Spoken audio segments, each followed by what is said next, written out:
माननीय सभापति जी, मैं आभारी हूं आपका।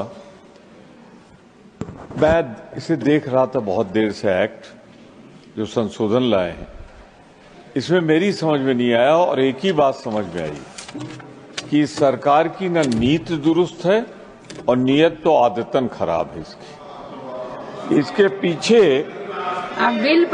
पीछे इनका इरादा किसी तरीके से 51% जो सार्वजनिक उद्योग में होना चाहिए उसको कम करना है। यानी फिर ये जो बैंक की शुरुआत हुई थी इंदिरा गांधी जी के जमाने में, ये समझ में नहीं आएगा। 14 बैंकों का राष्ट्रीयकरण किया गया था। मैं फिगर दे रहा हूं, अगर किसी में हिम्मत है तो अपने जवाब में काट देगा। 14 बैंकों का राष्ट्रीयकरण किया गया 1969 में। 1980 में 6 बैंकों का राष्ट्रीयकरण किया गया। 1962 में एसबीआई के 7 सहायक बैंकों का राष्ट्रीयकरण किया गया। वर्तमान में रह कितने गए हैं? 12। अब इस फिगर को बता दें अगर गलत हो तो। मैं कहना चाहता हूं 2021 तक कुल 27 छोटे आकार के सहकारी बैंक का लिक्विडेशन किया गया, जबकि 42 सहकारी बैंक विलय के कारण बंद हो गए।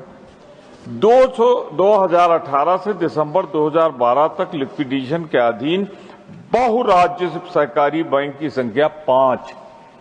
पिछले 10 वर्षों में 2021 तक कुल 91 बैंक मुख्य रूप से सहकारी बैंकों का लिक्विडेशन, एकीकरण और पुनर्गठन किया गया।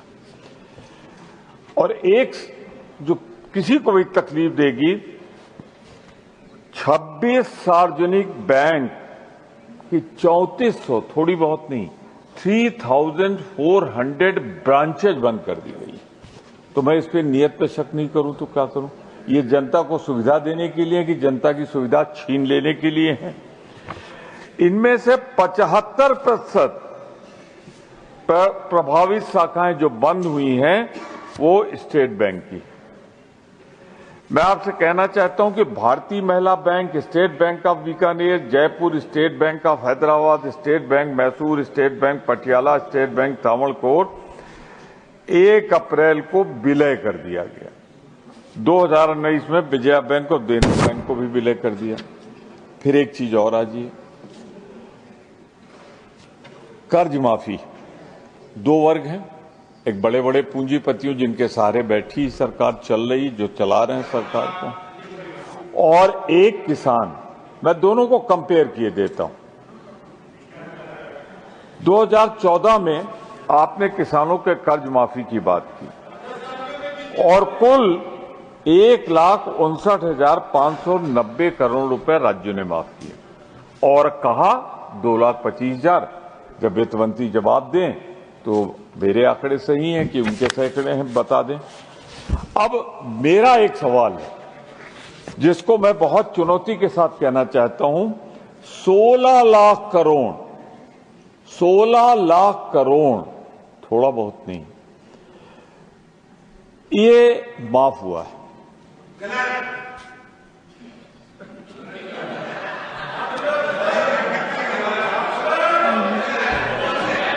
अच्छा है हम सदन में बैठे हैं, किसी गली में नहीं बैठे हैं। श्रीमान, 16 लाख करोड़ बट्टे खाते के नाम पर माफ किया गया। मेरा सिर्फ इतना कहना है कि किसान का नाम ले लें, किसका माफ किया? और अगर हिम्मत है तो आज इस एक्ट को पास कराने के पहले 16 लाख करोड़ जो बट्टे खाते में डाला गया, किसका डाला गया उसका नाम बता दें। मेरी चुनौती है, नहीं बता सकते क्योंकि मालिक लोगों का है। मालिक लोगों के सामने इनकी जुबान नहीं खुल सकती। मैं फिर चुनौती दोहराता हूं, 16 लाख करोड़ किसका माफ हुआ है बता दें। और हम गर्व से कह सकते हैं कि 70,000 करोड़ हमने अपनी सरकार में किसानों का माफ किया था, कर्ज माफी की थी, और आपने 1 पैसा नहीं किया। फर्क सिर्फ इतना है कि किसान का अगर कुछ बकाया है तो जेल में है, और बड़े मित्र का बकाया है तो उसी हवाई जहाज में बैठ के साथ अमेरिका जाते हैं। फर्क सिर्फ इतना है, कर्ज माफी के 2 सेक्शन है। मैं कहना चाहता हूं, इतना ही बता दें, अभी हाल में किसी को नहीं बख्शने वाली सरकार ने 200 करोड़ रुपए किसका माफ किया है, ये बता दें, वरना हम बता दें।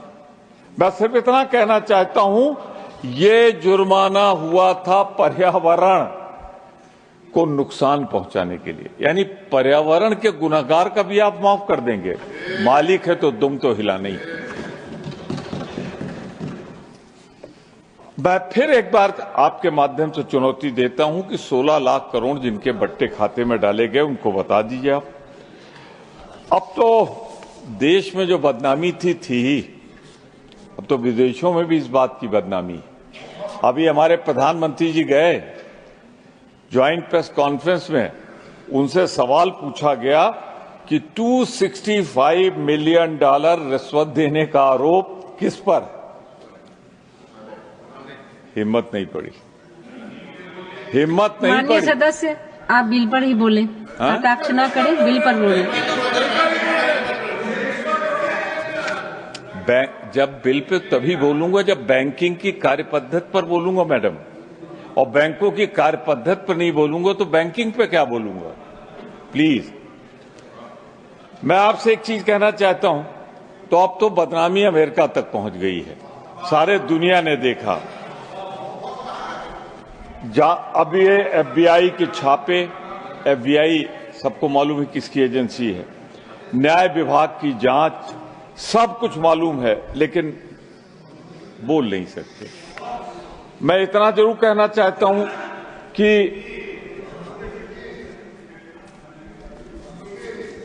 एक तरफ यह हालत है और दूसरी तरफ जो किसान आत्महत्या कर रहा है, शर्म आनी चाहिए।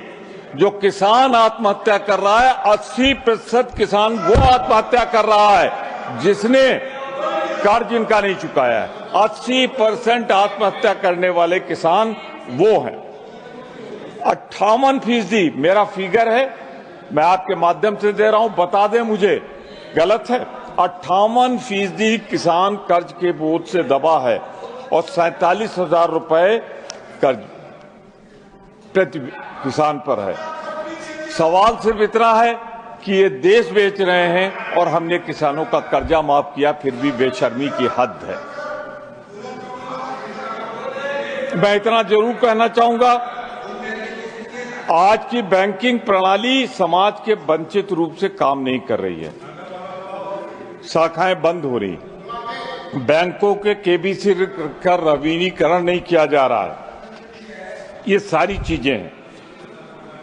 कारपोरेट में जो टैक्स की छूट दी जा रही है, 2019 में सार्वजनिक निगमों को 3.4 लाख करोड़ बचत की है, जबकि कटौती के माध्यम से 8.22 लाख करोड़ अधिक हो गए। ये टैक्स छूट ने इसको बढ़ावा दे, पर इसका एकमात्र परिणाम बड़े व्यवसायियों की जेब भरना था, ये फिगर है। ऋण माफी जानबूझकर चूक करने वाले, चाहे वो मेहुल चौकसी हो, वो मेहुल भाई, वही मेहुल भाई। मैं इतने कहना चाहता हूं, अभी तक कोई ठोस कदम नहीं उठाया गया। 5 साल में बैंकों ने 9 करोड़ 90 लाख की बड़ी धनराशि 9 लाख करोड़ ऋण माफी में डाल दिया है। जनधन खाते 20% बंद हो गए, फिर भी शर्म नहीं आती। बड़ा अच्छे है, ठीक है। आपने 10 साल के कार्यकाल में मोदी सरकार ने अभी तक किसानों की कोई कर्ज माफी नहीं की। सरकार फसल खराब होने पर सूखे कर्जों किसानों की आत्महत्या कर रही है।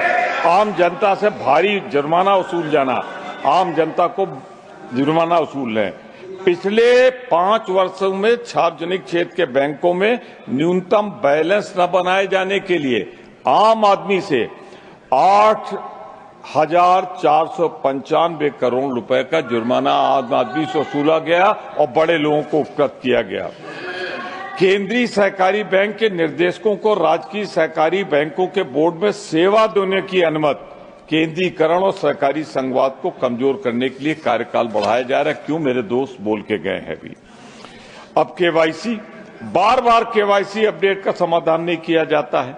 मैं अगर कहूं कि देश के तीसरे वैश्विक, अभी भी नाम लेने से बच रहा हूं और आप बोलेंगे तो मैं ले लूंगा, पर घरेलू बैंक और एनबीएफसी का कर्ज बढ़ गया है। ग्रुप के कुल कर्ज में उनका हिस्सा आपके कार्यकाल में 36% पहुंच गया है। 31 मार्च 24 तक इस ग्रुप पर 2,41,394 करोड़ रुपए का कर्ज था। बढ़कर 31 मार्च तक वो संख्या अब 36 पहुंच चुका था, घट के 31 पे आ गया। तो कहीं तो एक हद होगी कि गरीब अगर पैसा न चुका सके किसान तो उसे जेल। और जब इनके 2-3 जिनके सारे इनकी सरकार चल रही, देखिए मैंने कहा ना नाम ले लूंगा, चुप हो गए। हिम्मत ही नहीं इनकी हिम्मत ही नहीं है कि उसका नाम आने दे। तो मैं सिर्फ इतना कह के आपसे विदा लूंगा। ये सरकार बिकी हुई सरकार है, किसान विरोधी सरकार है, ये किसानों के खिलाफ है। और इधर जो इंदिरा गांधी ने सपना देखा था वो किसानों का था, आम आदमी का था। बहुत बहुत धन्यवाद जो आपने बर्दाश्त किया। धन्यवाद।